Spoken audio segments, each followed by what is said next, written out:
کہ جمعے کی نماز کیوں فرض ہوئی اور خطبہ کیوں ضروری ہے؟ دیکھیں، جو اس طرح کے احکامات ہوتے ہیں، اس طرح کے جو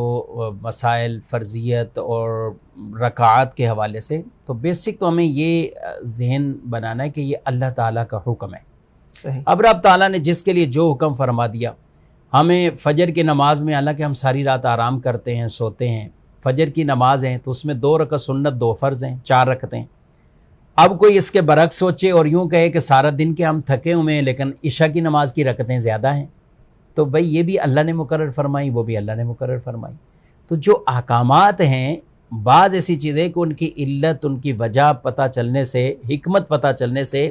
اس پر عمل کرنے میں اور ذوق شوق پیدا ہوتا ہے، یہ اپنی جگہ۔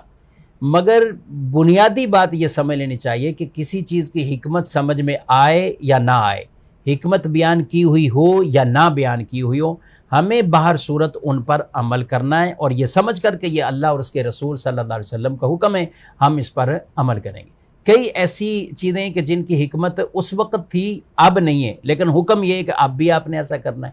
آپ عمرے کے لیے جب آپ احرام پہنتے ہیں تو آپ طواف کرتے ہیں تو آپ اپنے کندھے کو آپ برہنہ کرتے ہیں، یعنی وہ طواف والی چادر آپ نکال لیتے ہیں اور کندھے کو آپ برہنہ کرتے ہیں۔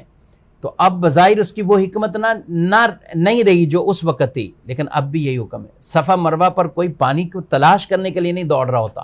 لیکن اب بھی حکم یہی ہے کہ صفا مروہ کی صحیح اس طرح کرنی ہے۔ تو کئی حکمتیں جو اس وقت تھیں اب نہیں، عمل کے طور پر ان کو بھی بجا لانا ہے۔ اور یہ تمہید جو میں نے عرض کی، یہ آپ کو کئی سوالوں کے جوابات اس کے اندر مل جائیں گے۔ جمعہ کی نماز کو فرض کیا گیا جب نبی پاک صلی اللہ علیہ وسلم معراج کی رات آپ معراج پر تشریف لے کر گئے، تو فرشتوں کو بیت المعمور میں جو آپ نے عبادت دیکھی تو اس میں آپ کے دل میں ایک تمنا پیدا ہوئی کہ میری امت کو بھی ایک نماز ایسی ملے کہ جو دور دور سے آ کر اس میں شریک ہو جائیں۔ تو اللہ پاک نے جمعہ کی یہ نماز عطا فرمائی، جمعہ کی یہ نماز عطا فرمائی، اور اس جمعے کی نماز کے اندر جامعیت ہے، امت کا اتحاد ہے، امت کا ایک اجماع ہے، یعنی جمع ہوتی ہے، امت دور دور سے سفر کر کے آتی ہے۔ تو اس لیے یہ ایک نماز ایسی اللہ پاک نے عطا فرمائی ہے، اور چونکہ لوگوں کا مجمع ہوتا ہے اس لیے ساتھ اس کا خطبہ بھی ہے کہ رسول اللہ صلی اللہ علیہ وسلم نے ہمیشہ اس کا خطبہ ارشاد فرمایا، اور خطبے کا احکامات بھی قرآن پاک کے اندر سورہ جمعہ کے اندر موجود ہیں۔ تو اس لیے وہ اسی طرح جمعے کا خطبہ ہم بھی بعینی ویسے ہی عربی زبان میں پڑھتے ہیں، اگرچہ ہمارے